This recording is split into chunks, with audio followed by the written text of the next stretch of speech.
Nouvelle vidéo pour vous présenter le thème 35 sur les textes dialogiques. Donc nous avons vu l'argumentation, nous avons vu la narration. Aujourd'hui, nous allons voir donc les dialogues qui font partie intégrante d'une œuvre, quelle qu'elle soit. Ça peut être les romans, ça peut être les nouvelles, ça peut être également la poésie. Dialogue qui peut être direct ou indirect. Mais c'est également, évidemment et surtout, le théâtre qui est à 90 ou 95% du dialogue. Donc je vais vous présenter tous ces éléments-là dans le thème que nous allons voir maintenant. À bientôt. Cherchons dans un premier temps à définir ce qu'est un texte dialogique, ce qu'est un dialogue. Alors le mot dialogue en lui-même vient de dia, entre, et logos, parler. Donc parler entre des personnes. Donc le dialogue, c'est l'ensemble des paroles qu'échangent des personnages.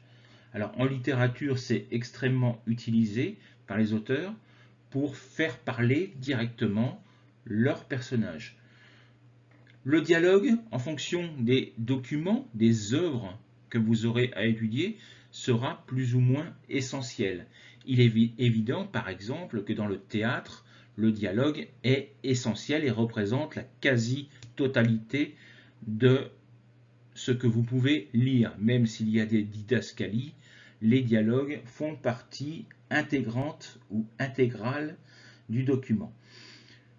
Par contre, dans les romans, dans les nouvelles, ils alternent avec de la narration ou avec de la description ou même avec de l'argumentation. Et d'ailleurs, nous allons voir que le dialogue, très souvent, sert d'argumentation. Par exemple, dans le roman de Jean-Claude Carrière qui s'appelle La controverse de Valladolid, vous avez un superbe dialogue entre deux personnages de l'histoire espagnole, Las Casas et Sepúlveda. L'un comme l'autre étaient totalement opposés sur leur conception de ce que représentait l'Indien à l'époque, au XVIe siècle, oui, au XVIe siècle, une fois que l'Amérique a été découverte. Et donc, une controverse a été organisée par la royauté espagnole, mais également par la papauté, pour savoir, pour répondre à la question, les Indiens sont-ils des hommes? Et donc, Bernardo de las Casas était évidemment disait que les Indiens, au même titre que les Européens, les Espagnols ou les Français, étaient des êtres humains à part entière, des frères, donc des enfants de Dieu, alors que Sepúlveda disait que c'était des êtres inférieurs et qu'on ne pouvait pas les considérer comme des hommes. Donc ce dialogue a permis de voir un petit peu la psychologie des personnages. Je vous conseille d'ailleurs de voir le très beau film qui en a été tiré, qui a le même titre, un film éponyme, qui s'appelle La controverse de Valladolid, et qui a été tourné avec des acteurs comme Jean-Pierre Mariel, comme Jean-Louis Trintignant ou comme Jean Carmet. C'est un superbe film, je vous le conseille.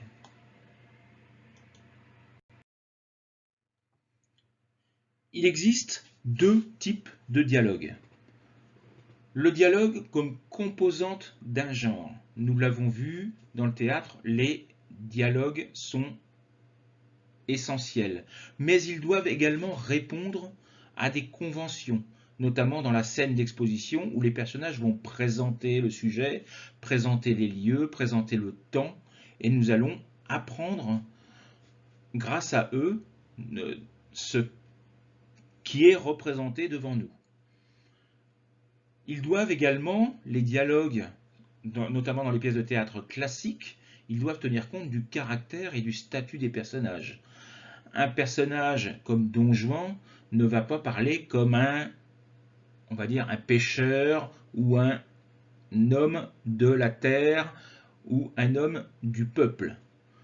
Donc les paroles qui sont dites par les personnages correspondent à leur statut, à leur caractère. Dans les romans, nous l'avons vu, ils peuvent servir de débat, nous l'avons vu tout à l'heure avec la controverse de Valladolid, mais ils peuvent également avoir un rôle didactique. Par exemple, si vous prenez le roman Le racisme expliqué à ma fille de Tahar Benjeloun, il explique par des mots simples, des mots que peuvent comprendre des enfants, ce qu'est le racisme, et il essaye de faire comprendre qu'un enfant ne naît pas raciste, mais qu'il devient raciste par, la plupart du temps, les choses qui lui sont enseignées par ses parents, par l'éducation qu'il reçoit. C'est cette éducation qui le rend raciste. Donc, très beau livre également que je vous conseille de lire.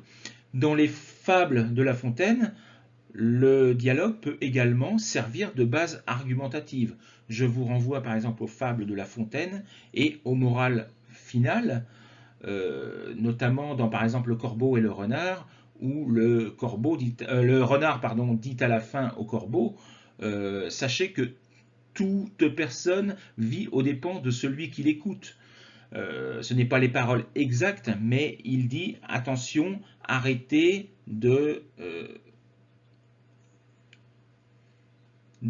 comme les nobles, arrêtez d'être à genoux devant le roi et essayez de réagir par vous-même, essayez d'agir par vous-même. Nous avons également des dialogues philosophiques où là, les personnages en eux-mêmes ne sont pas aussi importants que dans un roman. La psychologie des personnages n'est pas importante. Ce qui est important, c'est ce qu'ils disent.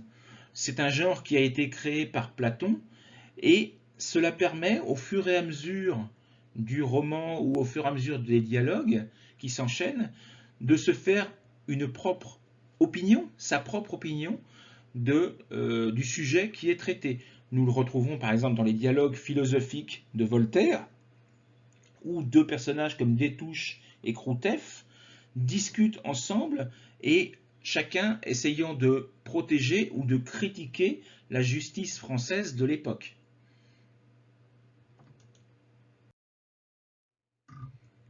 Voyons maintenant quelles sont les fonctions du dialogue. Fonction du dialogue, c'est d'abord de définir les personnages. Un personnage ne se définit pas uniquement sur son physique, sur sa manière de s'habiller, il se définit également sur son caractère, sur ses idées, sur sa manière de parler, sur les mots qu'il utilise, sur le rythme. Si je vous dis « tais-toi » ou si je vous dis « j'aimerais que vous vous taisiez », le style n'est pas du tout le même et l'importance que je m'accorde n'est absolument pas la même. Quand je vous dis « tais-toi », je donne un ordre, je me sens supérieur à vous. Alors que j'aimerais bien que vous vous taisiez, je me mets à un niveau peut-être plus égal que au vôtre. On le retrouve par exemple dans Don Juan de Molière, où sa manière de parler à son, on va dire à son valet, montre l'importance qu'il se donne, l'importance qu'il a, et la manière de répondre du valet montre qu'il a peur de Don Juan. Ça permet également d'apporter des informations à faire avancer l'histoire. Dans le Cid, par exemple, on retrouve dans le dialogue entre le roi et le Cid qui explique ce qu'il s'est passé à l'extérieur du théâtre, c'est-à-dire la guerre qu'il a faite. Nous étions 500 et nous nous vîmes 3000 en arrivant au port, etc., etc. Tout ça permet de faire avancer l'histoire. Le dialogue a également cette fonction de donner un point de vue.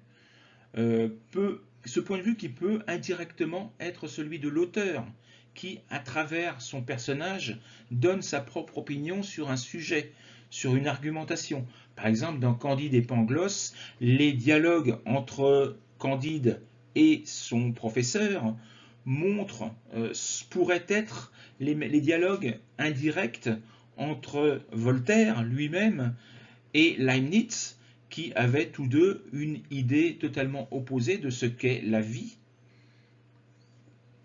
Et puis les dialogues permettent d'apporter une touche dramatique.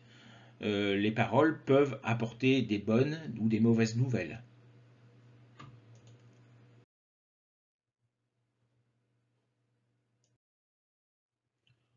En fonction des œuvres qui vous sont présentées, le dialogue sera représenté sur le papier d'une manière différente.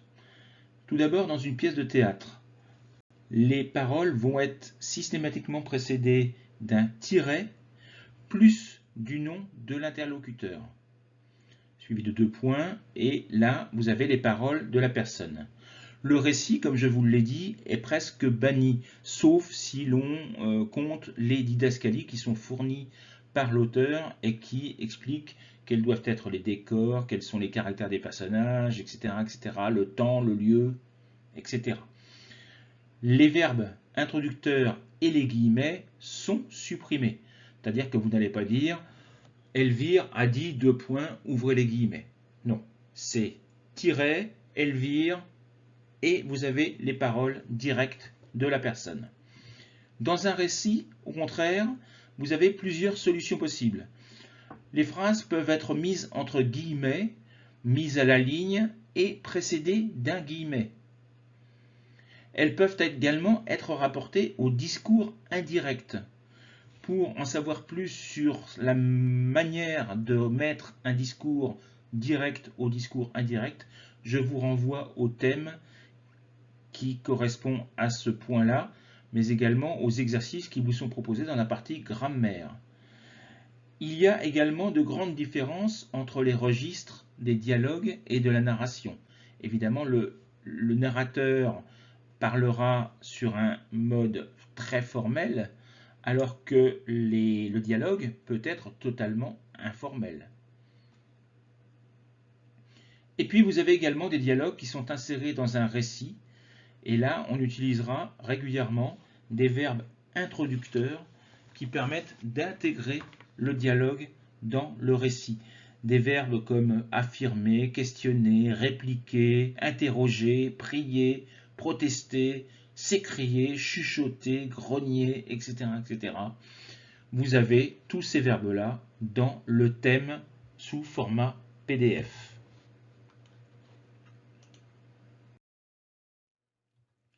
Je vous fournis, pour terminer, une petite bibliographie très succincte mais suffisante. Vous n'avez pas besoin d'en savoir, d'avoir 10 références bibliographiques pour votre thème.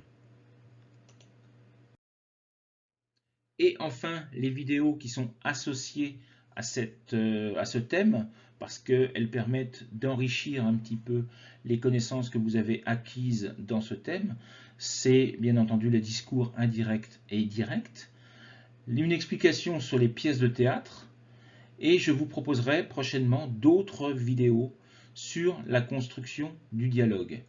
Et je répète une chose importante, cette vidéo, ce diaporama en lui-même n'est pas suffisant pour bien appréhender, pour bien connaître le thème 35.